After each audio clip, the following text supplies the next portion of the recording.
Hello, I'm Richard Hooper and this is SatTV Week. Now I'm pleased to be joined by David Andre of Santander Teleport.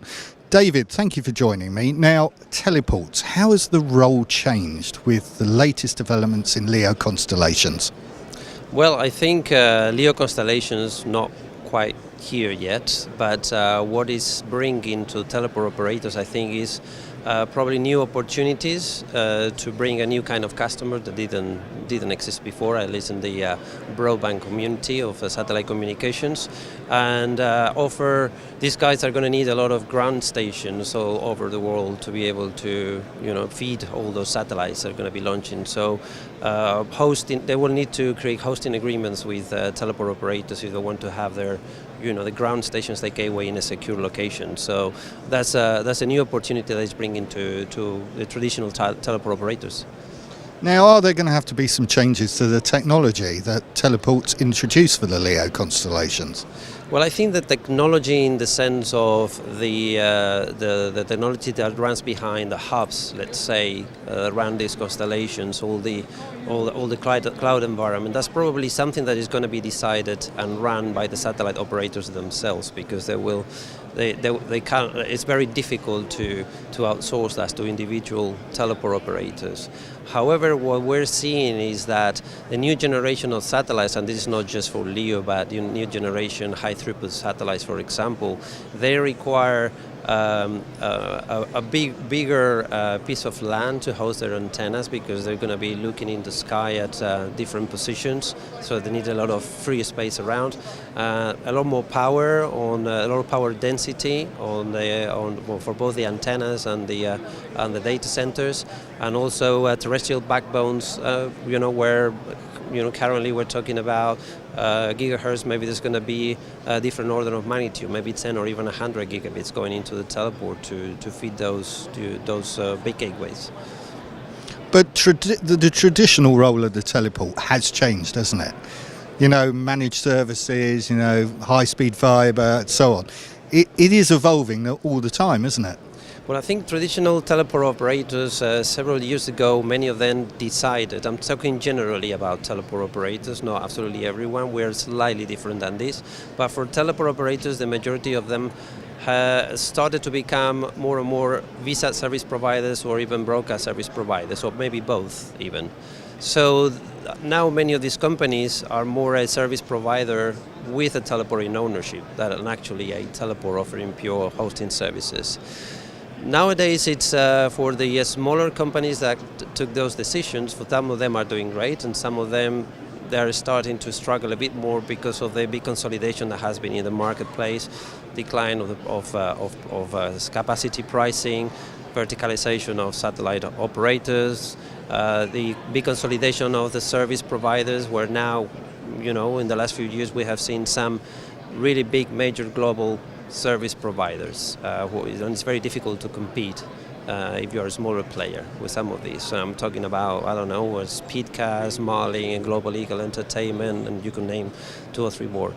So right now, for us, Santander Teleport, we're a bit different. We've been around since 2010. Our main focus is providing teleport services, traditional teleport services, hosting services.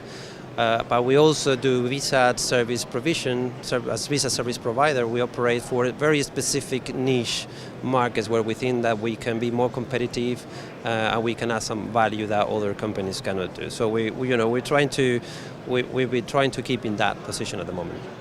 So how difficult is it to stay competitive in the market and retain customers? Well, it's very difficult nowadays. As a small, medium-sized company that we are, for us, it's one of the most important things. It's customer excellence. We have a mission to be the teleport of choice. That's how we want to be seen. That's what we work every day towards. So, our size allows us to, make our customers feel they are being listened to, they are looked after. And they can look at us as not just a supplier of teleport services, but as a partner that are always going to be available for what they need and can answer to urgent needs in an efficient way. I can operate services and provide support the best way possible. So that for us is absolutely key in order to succeed in the future. Now, we hear a lot about cybersecurity. It's always in the news. What is the security aspect with regards the teleport's role, and how do you constantly keep on top of that?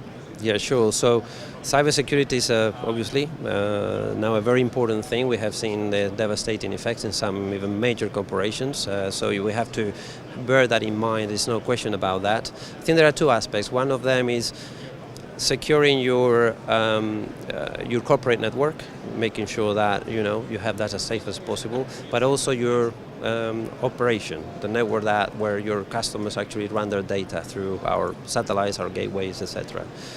What we do is what we're doing is we are working with ICT companies that are experts on that. We don't try to believe that we can do that ourselves. We don't have that expertise in-house. So we work with people that already do that and are able to, similar companies of our size, that can help us to monitor constantly the data goes through our networks, propose improvement plans, that can monitor any incidents that can occur, and effectively we can have contingency plans. So we have a information security plan to be able to be prepared in the event that the disruption by an attack happens. Now, you've recently announced provisional certification from the WTA. Why is that so important? Well, it's important for us because, as I said before, for us customer excellence is very important, and for us that means that we have to be very well managed by ourselves. So we have to have the right procedures in place. We need to have the best infrastructure in place possible. So right now, the WTA is the most important organization worldwide that represents teleport operators. And very recently, a couple of years ago, 2-3 years ago, they started this program to certify teleports based on different tier levels, etc. And what we found is that it gives us two things. First of all, the recognition of the most important organization that really knows and understands teleport operators, which is the WTA. So we get that recognition in front of the market. And secondly, through the process of working through the accreditation, we have realized that we can actually learn a few things as well. Yeah. So we know what we're really good at. The process is telling us, so it's making us aware of things that we knew we were very good at, but other things that we didn't know that we were so good at, and also other things that we can work on some improvement as well. So it can help us to work through continuous improvement and try to improve on our processes or infrastructure, looking into the future. David, thank you very much. Thank you very much. Thanks for having me.